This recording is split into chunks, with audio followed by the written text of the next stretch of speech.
શ્રી વરાહ મહાપુરાણની કથાને આગળ વધારીએ. ભાગ 17મો.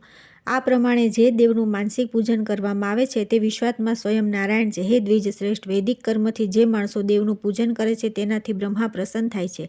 કારણ કે બ્રહ્મા સ્વયં વેદ સ્વરૂપ છે. નારાયણ એ શિવ છે અને પુરુષોત્તમ વિષ્ણુ એ શંકર છે. હે વિપ્ર, આ નામોથી અવિનાશી પરબ્રહ્મનો નિર્દેશ કરેલો છે. બ્રહ્મા, વિષ્ણુ અને મહેશ આ ત્રણ આદિ મંત્રો છે, એમાં સંદેહ નથી.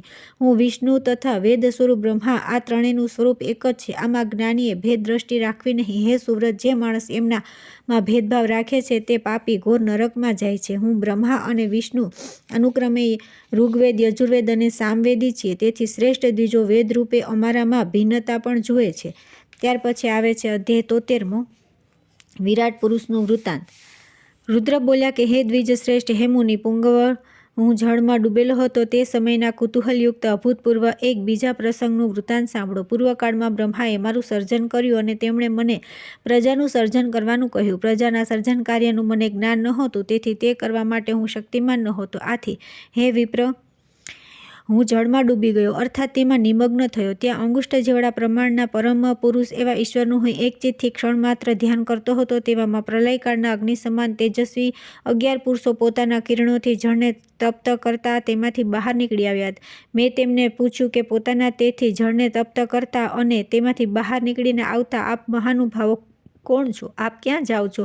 તે કૃપા કરી મને કહો. આમ છતાં તે દ્વિજ પુંગવ શ્રેષ્ઠ પુરુષોએ મને કંઈ જ કહ્યું નહીં અને ચૂપચાપ ચાલ્યા ગયા. તે પછી તેમની જ પાછળ મેઘ સમાન કાંતિવાળો અને કમળ જેવા નેત્રવાળો અતિ સુંદર એક મહાન પુરુષ નીકળ્યો. તેને મેં પૂછ્યું કે જળમાંથી નીકળી જે આ પુરુષો ગયા તેઓ કોણ છે અને આપ કોણ છો? હે પુરુષ સર્ભ, તેનું શું પ્રયોજન છે તે મને કહો. પુરુષ બોલ્યો કે દિવ્ય તેજવાળા જે આ પુરુષો પ્રથમ ગયા તે આદિત્યો છે. બ્રહ્માએ તેમનું ચિંતન કર્યું અને તેઓ ઉત્પન્ન થયા. બ્રહ્મા સૃષ્ટિનું સર્જન કરે છે અને હે દેવ, તે સૃષ્ટિનું પાલન કરવા માટે આદિત્ય પુરુષો શીઘ્ર ગતિથી જઈ રહ્યા છે, એમાં સંશય નથી. શંભુ બોલ્યા, ભવ, આ નામ દ્વારા હું આપ શ્રેષ્ઠ પુરુષને હે ભગવાન આપ કોણ છો અને કેવા છો એ કેવી રીતે જાણી શકું? હું અજાણ છું, તેથી આ સર્વ મને કહો. રુદ્રે તે પુરુષને આ પ્રમાણે કહ્યું. તેથી તેઓ બોલ્યા કે હું જળમાં શયન કરનારો અવિનાશી દેવ સ્વયં નારાયણ છું. તમારામાં ચક્ષુષો દિવ્ય થાય તેમના દ્વારા તમે મને ધ્યાનથી જુઓ. તેમણે મને આ પ્રમાણે કહ્યું ત્યારે પ્રકાશિત સૂર્યના તેજ સમાન તેજસ્વી અંગૂઠા જેવડા પ્રમાણના તે પુરુષને મેં જોયો. તેમના નાભિ કમળમાં મેં બ્રહ્માને જોયા અને તેમની સમીપમાં મેં મને પોતાને જોયો. તે પરમાત્માના આવા સ્વરૂપને જોઈને હું હર્ષ પામ્યો અને હે દ્વિજ શાર્દુલ, તેમની સ્તુતિ કરવાની મને ઈચ્છા થઈ અને તપશ્ચર્યાને લીધે મને મારા કર્મનું સ્મરણ થવાથી તે વિશ્વાત્માની મેં સ્તુતિ કરવા માંડી. રુદ્ર બોલ્યા કે હે સહસ્ત્રબાહુવાળા, આપના જેવું કોઈનું રૂપ નથી. એવા અનુપમ રૂપવાળા અને વિશુદ્ધ ચિત્તવાળા હે ભગવાન, હે અનંત રૂપ, આપને નમસ્કાર છે. હજારો કિરણોવાળા હે દેવ, હે વેદા, હે વિશાળ દેહવાળા, હે વિશુદ્ધ કર્મવાળા દેવ, આપને નમસ્કાર છે. સમસ્ત વિશ્વના દુઃખોનો નાશ કરનારા કલ્યાણ સ્વરૂપ હે દેવ, સહસ્ત્ર સૂર્ય અને અગ્નિના જેવા તીવ્ર તેજવાળા, સમસ્ત વિદ્યાઓના ધામરૂપ સુદર્શન ચક્રને ધારણ કરનારા હે દેવ, સર્વ દેવતાઓથી વંદિત જ્ઞાનરૂપ હે પરમેશ્વર, આપને નમસ્કાર છે. સર્વથી આદિમાં થયેલા હે દેવ, હે અચ્યુત, મસ્તક ઉપર સર્પને ધારણ કરનારા હે પ્રભુ, હે વિભુ, હે ભૂતપતિ, હે મહેશ્વર, હે મરુતપતિ, હે સર્વપતિ, હે જગતપતિ, હે પૃથ્વીપતિ, હે ભુવનપતિ, આપને સદા નમસ્કાર છે. જળના સ્વામી હે નારાયણ, વિશ્વનું કલ્યાણ કરનારા હે દેવ, વિશ્વના ઈશ્વર હે વિશ્વલોચન, હે શશાંક, હે સૂર્ય, હે અચ્યુત, હે વીર, હે વિશ્વવ્યાપી ભગવાન, હે પ્રત્કર્ય સ્વરૂપ, હે અવિનાશી, હે અમૃત સ્વરૂપ દેવ, હે નારાયણ, હે વિશ્વતોમુખ અર્થાત સર્વ દિશાઓમાં મુખવાળા, આપ મારું રક્ષણ કરો. દેવાના કષ્ટોનો વિનાશ કરનારા હે અમૃત, હે અવ્યય, હે અચ્યુત, આપને નમસ્કાર છે. હું આપના શરણે આવ્યો છું. હે વિભો, હું આપના અનેક મુખ જોઉં છું. મધ્યમુખ આદિદેવ બ્રહ્માને, ઈશને, જગતના સ્રષ્ટાને, પિતામહને નમસ્કાર કરું છું. અનેક સંસાર ચક્રમાં ભ્રમણ કરનારાઓ, સન્માર્ગે ચાલનારા, સદાચરણશીલ, વિશુદ્ધ જ્ઞાન ધરાવનારા જ્ઞાનીઓ આપની ઉપાસના કરે છે એવા હે દેવ, હું આપને પ્રણામ કરું છું. પ્રકૃતિથી પર એવા આપ સર્વવિદ છો, આદિદેવ છો. અત્યંત સૂક્ષ્મ રૂપ હોવા છતાં આપનું સ્વરૂપ વિશાળ છે. આપના સ્વરૂપમાં સત્વ આદિ ગુણોનું આરોપણ કરી શકાય નહીં, કારણ કે આપ નિર્ગુણ છો. આપના વચન માત્રથી જ પ્રજાઓનું સૃજન થાય છે. તેથી આપ વાક્યોનિમાન છો. આપ ઇન્દ્રિયો તથા તેમના વિષયોથી રહિત છો. આપ સંસારી છો છતાં પ્રાકૃતિક જન જેવા સંસારી નથી. વિશુદ્ધ ભાવોથી આપ શ્રેષ્ઠ દેવ શરીર ધરાવો છો. આપના ચતુર્ભુજ શરીરના કારણે દેવિકાઓ દેવાદિકો પણ જાણતા નથી. તેથી બ્રહ્મા આદિ દેવો પણ આપના આદિ અવતાર રૂપ શરીરની આરાધના કરે છે. વિશ્વનું સર્જન કરનારા અને આપના નાભિ કમળ રૂપ યોનિમાંથી ઉત્પન્ન થયેલા અબજયોની બ્રહ્માએ કંઈ આપનું શરીર નથી. તપથી વિશુદ્ધ થયેલો હું આપને સર્વના આદિ અને સર્વજ્ઞ રૂપે જાણું છું. આથી વિશેષ મને આપના સ્વરૂપનું જ્ઞાન નથી. પુરાણો વારંવાર કહે છે કે બ્રહ્મા મારા જનક છે, હું તેમના ચિત્તમાંથી ઉત્પન્ન થયો છું. આ વાત પ્રસિદ્ધ છે. તપથી રહિત મારા જેવાઓ પણ હે નાથ આપના સ્વરૂપને જાણી શક્યા નથી. બ્રહ્માદિ શ્રેષ્ઠ દેવોને પણ આપનું સ્વરૂપ અજ્ઞાત છે. આપને સર્વ દેવો નમ્ર ભાવે પ્રણામ કરે છે. તેઓ આપના સ્વરૂપ જ્ઞાનના અભિલાષી છે. અનેક જન્મોથી આપના જ્ઞાનથી રહિત જનોને હે નાથ આપની કૃપાથી જ આપના સ્વરૂપનું જ્ઞાન થાય છે અને તે પછી મૃત્યુલોક પ્રાપ્ત થતો નથી. દેવો અને ગંધર્વોની ગતિ પ્રાપ્ત થતી નથી, પણ આપના સ્વરૂપમાં લય પામવા રૂપ કેવળ કલ્યાણકારી ગતિ જ પ્રાપ્ત થાય છે. અત્યંત સૂક્ષ્મ સ્વરૂપથી આપ સર્વ પ્રાણીઓમાં વ્યાપીને રહેલા છો. હે ભગવાન, આપ વિશ્વરૂપ છો, સ્થળરૂપ છો, સૂક્ષ્મથી પણ સૂક્ષ્મ છો, સુલભ છો. આપનાથી વિમુખ થયેલાઓ નરકગામી થાય છે. આપની પોતાની ઈચ્છાથી વિસ્તાર પામેલા આપના સ્વરૂપમાં સ્થિતિ કરીને રહેલા પૃથ્વી, જળ, તેજ આદિ તત્વો આપની શક્તિથી અને આપના પ્રભાવથી જ પોતપોતાનું કાર્ય કરતા હોય છે. હે ભગવાન, હે અનંત, હું આપનો ભક્ત છું. હું આપની સ્તુતિ કરું છું. આપ મારી ભક્તિથી અને મારી સ્તુતિથી પ્રસન્ન થાઓ. આપે મને સૃષ્ટિનું સર્જન કરવાનું કહ્યું છે, તેથી તે વિશેનું સર્વ પ્રકારનું જ્ઞાન મને આપો. હે વિષ્ણુ, આપને નમસ્કાર છે. ચતુર્મુખ બ્રહ્મા અથવા વિશુદ્ધ ચિત્તવાળો માણસ આપના ગુણોનું કીર્તન કરે છે. તેના ઉપર હે દેવદ્રષ્ટા, દેવશ્રેષ્ઠ, આપ પ્રસન્ન થાઓ છો. સમ અને વિશુદ્ધ ભાવથી સવિશેષ યુક્ત અથવા તેવા ભાવથી એકચિત્ત થઈને આપની આરાધના કરનારા ભક્તજનના હૃદયમાં આપ સદા નિવાસ કરીને રહેલા છો. હે દેવ, આપને નમસ્કાર છે. આપ સર્વવ્યાપી છો, તેથી આપનાથી પૃથક કોઈ સ્થાન નથી.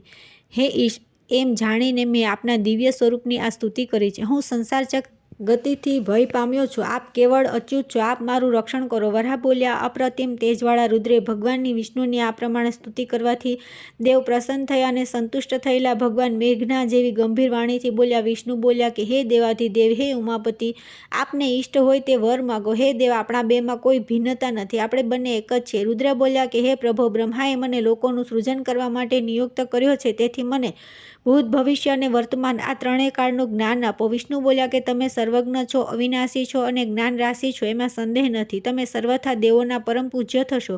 વિષ્ણુએ રુદ્રને આ પ્રમાણે કહ્યું. તે પછી ઉમાપતિ ભગવાન રુદ્ર ફરીથી વિષ્ણુને કહેવા લાગ્યા કે હે દેવ, મને એક બીજો વર આપો કે હે કેશવ, સર્વ પ્રાણીઓમાં આપ મૂર્તરૂપ થઈને મારી આરાધના કરો અને મને પ્રાપ્ત થાઓ. આ સાંભળીને વિષ્ણુએ રુદ્રને કહ્યું કે હે દેવેશ, મારી પાસેથી આ વર લો. તથાસ્તુ, અને આ સિવાય બીજો પણ વર આપું છું, તેમ તમે સર્વ દેવોમાં અતિ પૂજ્ય થાઓ. દેવનું કાર્ય કરવા માટે મનુષ્યનો અવતાર લઈને હું તમારી જ આરાધના કરીશ. તમે મને વરદાન આપનારા થશો. હે દેવાધિદેવ, હે ઉમાપતિ, વળી તમે મને પ્રાપ્ત થાઓ. આવું તમે મને કહ્યું છે, તેથી હે દેવ, 100 વર્ષની ઋતુઓનો મેઘ થઈને હું તમને પ્રાપ્ત થાઉં છું. આમ બોલીને વિષ્ણુ સ્વયં મેઘ થયા અને તે જળમાંથી મહેશ્વર રુદ્રને તેમણે બહાર કાઢ્યા. અને વળી મહાદેવે કહ્યું કે હે પ્રભો, પૃથ્વી પર ગયેલા 11 પ્રાકૃત પુરુષો વૈરાજ અર્થાત હિરણ્યગર્ભ બ્રહ્માના સ્વરૂપ છે. તેમના નામ આદિત્ય છે. મારા જ અંશરૂપ જે 12મો પુરુષ છે, તે વિષ્ણુ નામથી પૃથ્વી પર અવતીર્ણ થયેલ છે અને હે શંકર, તે તમારી આરાધના કરે છે. આ પ્રમાણે ભગવાન નારાયણે રુદ્રને કહ્યું અને પોતાના અંશમાંથી દિવ્ય મેઘનું નારાયણે સર્જન કર્યું. તે પછી શબ્દ આકાશમાં લય પામી જાય છે, તેમ તેઓ અંતર્ધ્યાન થઈ ગયા. ક્યાં ગયા તે અમે જાણતા નથી. રુદ્ર બોલ્યા કે સર્વનું સર્જન કરનારા સર્વવ્યાપક ભગવાન નારાયણે પૂર્વે મને આ વરદાન આપ્યું હતું, તેથી જ હું દેવતાઓમાં શ્રેષ્ઠ દેવ મહાદેવ છું. નારાયણથી શ્રેષ્ઠ દેવ કોઈ થયો નથી અને થવાનો પણ નથી. અહીં વિષ્ણુનું પૂજન શાથી થાય છે એ પુરાણો અને વેદોનું રહસ્ય મેં તમને કહી સંભળાવ્યું. ત્યાર પછી આવે છે અધ્યાય 74મો, ભુવન કોષનું વર્ણન. વરાહ બોલ્યા કે ફરીથી તે ઋષિઓ યજ્ઞરૂપ અવિનાશી શાશ્વત સનાતન પુરુષ તે વિશ્વરૂપ અજન્મા ત્રિશૂળને ધારણ કરનારા 3 નેત્રવાળા શંભુને રુદ્રને પૂછવા લાગ્યા. ઋષિઓ બોલ્યા કે હે સુરેશ્વર, આપ સર્વ દેવોના અને અમારા પૂજ્ય છો. આપ સર્વથી દેવોથી શ્રેષ્ઠ છો, તેથી અમે આપને એક પ્રશ્ન પૂછીએ છીએ, તેનો ઉત્તર આપ અમને કહેવા સમર્થ છો. હે દેવોના દેવ, હે ઉમાપતિ, આ ભૂમિનું પ્રમાણ કેટલું છે અને એના ઉપર આવેલા પર્વતોનો વિસ્તાર કેટલો છે, તે કૃપા કરીને આપ અમને કહો. રુદ્ર બોલ્યા કે સર્વ પુરાણોમાં ભૂલોકનું વર્ણન કરવામાં આવ્યું છે. હવે હું તમને ભૂતલ વિશે સંક્ષેપમાં કહું છું. ધર્મને જાણનારા હે મુનિશ્રેષ્ઠો, તે તમે સાંભળો. પૃથ્વીને ધારણ કરનારા, પીતાંબર પરિધાન કરનારા, ધ્યાનમાં ન આવી શકે તેવા, કેવળ જ્ઞાનથી ન જાણી શકાય તે પરમાત્મા ભગવાન નારાયણ દીર્ઘ નથી, હસ્વ નથી, કૃશ નથી, એમનો કોઈ વર્ણ નથી.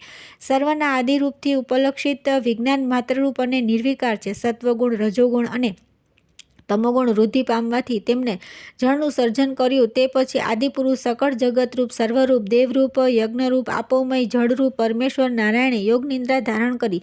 યોગ નિદ્રાને આધીન થયેલા ભગવાનની નાભીમાં કમળ ઉત્પન્ન થયું. તેમાં સકળ વેદોના નિધિરૂપ અચિંત્યમાં પરમેશ્વર બ્રહ્મા પ્રજાપતિ રૂપે પ્રગટ થયા.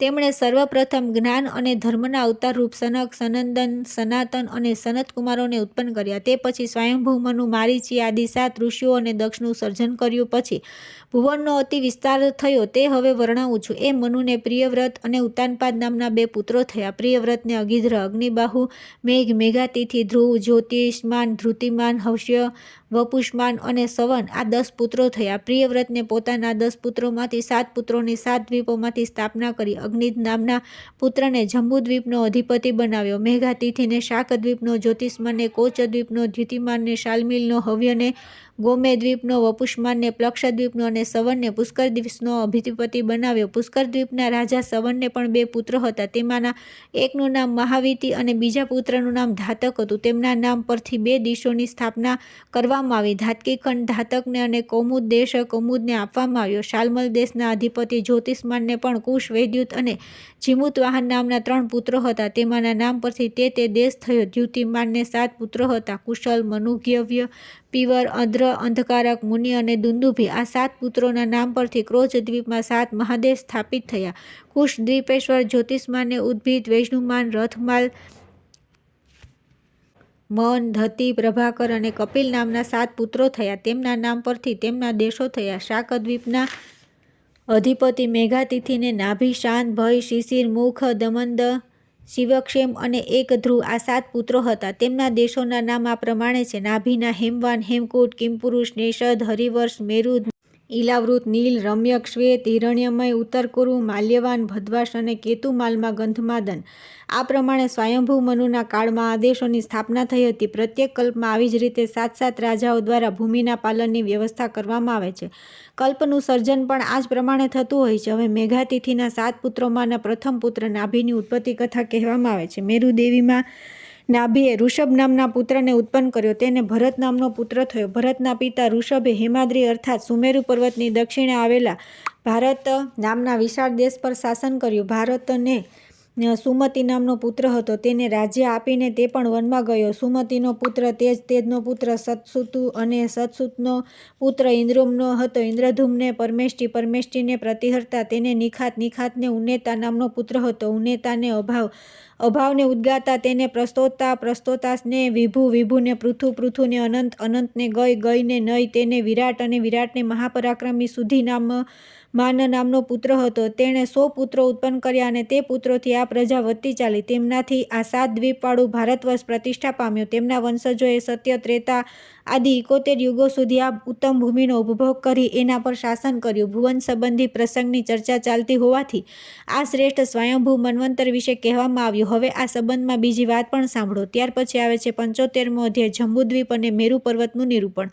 રુદ્ર બોલ્યા કે હવે હું જંબુદ્વીપનું યથાર્થ રીતે વર્ણન કરું છું. આ દ્વીપમાં આવેલા સમુદ્રોની સંખ્યા અને એમાં આવેલા દ્વીપોનો વિસ્તાર પણ હવે કહું છું. આ જંબુદ્વીપમાં આવેલા દેશો, નદીઓ, મહાભૂતોનું પ્રમાણ, ચંદ્ર અને સૂર્યની ભિન્ન ગતિ વિશે પણ કહું છું. જેનાથી આ જગત વિસ્તાર પામ્યું છે. એ 7 દ્વીપોમાં આવેલા ભિન્ન ભિન્ન હજારો દ્વીપો વિશે ક્રમવાર કહેવાનું તો અશક્ય છે. છતાં સૂર્ય અને ચંદ્ર આદિ ગ્રહોના વર્ણન સહિત 7 દ્વીપો વિશે હું કહીશ. એમના સંબંધમાં માણસો તર્કયુક્ત પ્રમાણોથી વાતો કરતા હોય છે.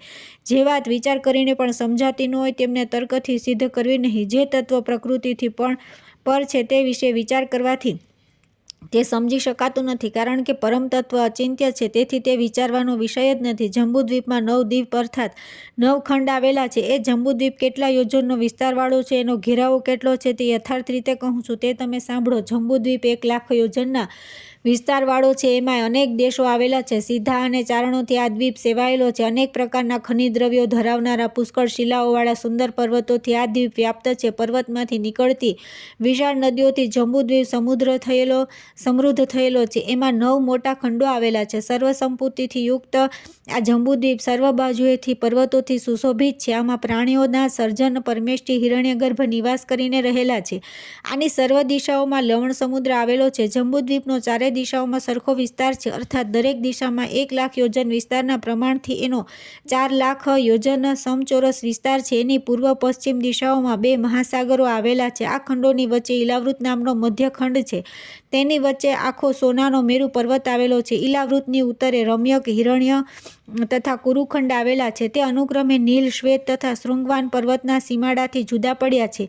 ઈલાવૃતની દક્ષિણે હરિવર્ષ, કિમપુરુષ, તિબેટ અથવા ત્રિવિષ્ટપ તથા ભારતવર્ષ આવેલા છે. તે અનુક્રમે નિષદ, હેમકૂટ તથા હિમાલય પર્વતના સીમાડાથી જુદા પડ્યા છે. ઈલાવૃતથી પશ્ચિમે તથા પૂર્વે અનુક્રમે કેતુમાલ તથા ભદ્રાક્ષ ખંડ આવેલા છે. તે અનુક્રમે માલ્યવાન તથા ગંધમાદન પર્વતના સીમાડાથી જુદા પડ્યા છે. આ જંબુદ્વીપમાં હિમાલય, હેમકૂટ, નિષદ, મેરુ, નીલ, શ્વેત, શૃંગવાન, મંદર અને પરિયાત્ર પર્વતો આવેલા છે. મેરુ પર્વત 4 વર્ણવાળો અને સુવર્ણયુક્ત છે. ગોળ આકૃતિવાળો એ પર્વત ચારે દિશાઓમાં વ્યાપ્ત છે. નારાયણના નાભિમંડળમાંથી ઉત્પન્ન થયેલા પરમેષ્ઠી પ્રજાપતિ બ્રહ્માના ગુણોથી યુક્ત અને પર્વતની બાજુઓ નાના પ્રકારના વર્ણવાળી છે. એની પૂર્વ બાજુ શ્વેત વર્ણની છે, તે તેનું બ્રાહ્મણત્વ છે. દક્ષિણ બાજુ પીળા વર્ણની છે, તે એનું વૈશ્યત્ય છે.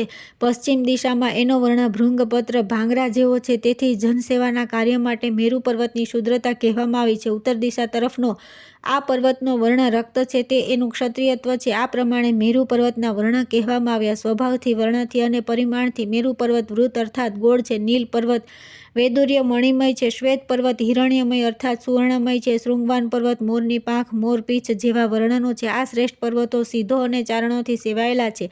આગલા રૂપ તેમની વચ્ચેનું અંતર 9,000 યોજન છે. 9 ખંડોની વચ્ચે આવેલા ઈલાવૃત નામના મધ્ય ખંડની વચ્ચે મેરુ પર્વત આવેલો છે. ઈલાવૃતનો અર્ધો ભાગ મેરુ પર્વતથી ઉત્તર દિશામાં અને અર્ધો ભાગ દક્ષિણ દિશામાં છે. એમાં આવેલા 6 દેશોના 6 પર્વતો છે, એ સર્વ દેશોથી 1-1 યોજન દૂર છે. નીલ અને નિષદ પર્વતો 1000 યોજનના વિસ્તારવાળા છે. આ પર્વતો ઈલાવૃતની ઉત્તરે આવેલા છે. તેમનાથી દક્ષિણ દિશામાં શ્વેત, હેમકૂટ અને હિમાલય પર્વતો આવેલા છે. નિષદ પર્વત જંબુદ્વીપના પ્રમાણ જેટલો જ છે. તેનાથી 12મા ભાગનો હેમકૂટ પર્વત છે. હેમકૂટના 20મા ભાગ જેટલો હિમાલય છે. એ પૂર્વ પશ્ચિમમાં ફેલાયો છે. આ ઉપર જણાવેલા પર્વતોની વચ્ચે આવેલા દેશો માં અનેક જાતિની પ્રજાઓ વસે છે. વિષમ પર્વતોથી ઘેરાયેલા આ દેશોમાં અનેક નદીઓ આવેલી છે. તેથી એ નદીઓના લીધે એક દેશમાંથી બીજા દેશમાં જવાનું અતિ વિકટ છે. હિમાલય પર્વતની દક્ષિણે આવેલો આ જ તે દેશ છે. તેમાં રાજા ભરતની પ્રજા વસે છે. હેમકૂટ પર્વતની ઉત્તરે કિમપુરુષ દેશ આવેલો છે. હેમકૂટ અને નિષદ પર્વતની સીમાઓ પર હરિવર્ષ આવેલો છે. હરિવર્ષની ઉત્તરે હિમાલયની સીમા પર ઈલાવૃત નામનો ખંડ આવેલો છે. ઈલાવૃતની ઉત્તરે રમ્યક નામનો ખંડ આવેલો છે. રમ્યકની ઉત્તરે શ્વેત પર્વત આવેલો છે અને તેનાથી ઉત્તર દિશામાં હિરણ્યમય ખંડ આવેલો છે. હિરણ્યમય ખંડને ઉત્તરે શૃંગવાન પર્વત છે અને તેનાથી ઉત્તરમાં કુરુખંડ આવેલો છે. આ પ્રમાણે કુરુખંડ અને હરિવર્ષ આ 2 ખંડો ઈલાવૃતની ઉત્તર અને દક્ષિણ સીમાઓ પર અનુક્રમે આવેલા છે. ઈલાવૃતની પશ્ચિમ તથા પૂર્વ દિશાએ અનુક્રમે કેતુમાલ તથા ભદ્રાક્ષ ખંડ આવેલા છે. આ પ્રમાણે ઈલાવૃતની ઉત્તરે કુરુખંડ અને દક્ષિણે હરિવર્ષ તથા પૂર્વમાં ભદ્રાક્ષ અને પશ્ચિમે કેતુમાલ ખંડોની સીમાવાળો ઈલાવૃત સમચોરસ મધ્યખંડ છે. આ રીતે નિષદ પર્વતની નીચેની બાજુએ દક્ષિણમાં આવેલા 3 ખંડો અને શૃંગ પર્વતની ઉત્તરમાં આવેલા 3 ખંડોની વચ્ચે ઈલાવૃતની મધ્યમાં મેરુ પર્વત આવેલો છે. એની પૂર્વ પશ્ચિમ લંબાઈ 34,000 યોજન છે. એની પશ્ચિમે આવેલા ગંધમાદન પર્વતની લંબાઈ પહોળાઈ પણ પૂર્વમાં આવેલા માલ્યવાન પર્વતના વિસ્તાર જેટલી છે. એમની મધ્યમાં આવેલો કનક પર્વત અર્થાત મેરુ પર્વત 4 વર્ણવાળો છે અને સુવર્ણમય છે. તે ચારે દિશાઓમાંથી ઉપસી આવેલો પર્વત ચતુસ્ત્ર છે. સર્વ અવ્યક્ત તત્વો તથા જન આદિનું એ ઉત્પત્તિ સ્થાન છે. પૃથ્વીરૂપ અવ્યક્ત તત્વ એ પદ્મ છે. મેરુ તેની કર્ણિકા છે. તેમાંથી સર્વ પ્રવૃત્તિઓનો વિસ્તાર થયો છે. અનેક કલ્પ સુધી જીવનારા આત્મદર્શન પામેલા પવિત્ર મહાત્મા પુરુષો વડે પુરુષોત્તમની પ્રાપ્તિ કરાય છે. મહાયોગી શ્રેષ્ઠ દેવ જગતના યોગરૂપ ભગવાન જનાર્દન સર્વલોકમાં નિવાસ કરીને રહેલા છે. તે ભગવાન અનંત છે, સર્વવ્યાપક અને અવિનાશી છે. માંસ અને મેદ અને અસ્થિવાળું તેમનું કોઈ પ્રાકૃતિક રૂપ નથી. તેઓ યોગી છે, ઈશ્વર છે, સર્વ રૂપોને ધારણ કરનારા છે. તેથી તે વિભુ અર્થાત વ્યાપક છે. એને નિમિત્ત બનાવી અવિનાશી પદ્મ અર્થાત કમળ તેમનામાંથી ઉત્પન્ન થયું. તે પદ્મમાં દેવાધિદેવ ચતુર્મુખ બ્રહ્મા ઉત્પન્ન થયા. તેઓ જ ઈશાન છે અને જગતના પ્રભુ છે. તેમના કારણરૂપ પદ્મનું પ્રજાની ઉત્પત્તિ રૂપે હવે યથાર્થ રીતે સંપૂર્ણ વર્ણન કરવામાં આવે છે. વન અને સરોવરો સહિત પદ્મના આકારરૂપ અર્થાત પદ્મરૂપે પૃથ્વી ઉત્પન્ન થઈ. સિદ્ધોએ કહેલ તે લોક પદ્મનો વિસ્તાર વિભાગ વારંવાર ક્રમપૂર્વક કહેવામાં આવે છે. હે દ્વિજો, તે તમે સાંભળો. કુરુખંડ, હરિવર્ષ, કેતુમાલ અને ભદ્વાસ આ 4 મહાખંડોનું વર્ણન કરવામાં આવ્યું. એમની મધ્યમાં આવેલા ઈલાવૃત ખંડની વચ્ચે મેરુ પર્વત આવેલો છે. એની પાર્શ્વ અર્થાત બાજુઓ અનેક વર્ણની છે. એની પૂર્વ બાજુ શ્વેત વર્ણની છે, દક્ષિણ બાજુ પિત્ત વર્ણની છે, પશ્ચિમ બાજુ શિંગડાના વર્ણની છે અને ઉત્તરની બાજુએ રક્ત વર્ણનો પર્વત છે. રાજવંશી પુરુષ સમાન શુક્લ વર્ણનો મેરુ પર્વત ધૂમ્રહિત અગ્નિ અને તરુણ આદિત્ય સમાન ઈલાવૃત ખંડની મધ્યમાં શોભી રહ્યો છે. એ પર્વતનો ક્ષેત્રફળ વિસ્તારથી 84,000 યોજન છે.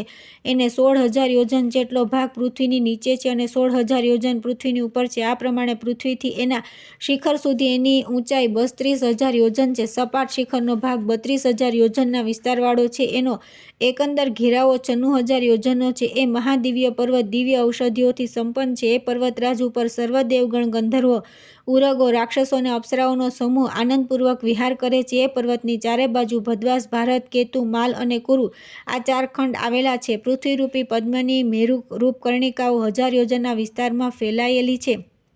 આ મેરુ પર્વતના મધ્ય પ્રદેશમાં 10,000 યોજન વિસ્તારવાળી અને સમચોરસ ભગવાન બ્રહ્માની મનોવતી નામની સોનાની નગરી આવેલી છે. આ નગરીની આસપાસ 8 દિશામાં 8 લોકપાલોની 8 નગરીઓ આવેલી છે.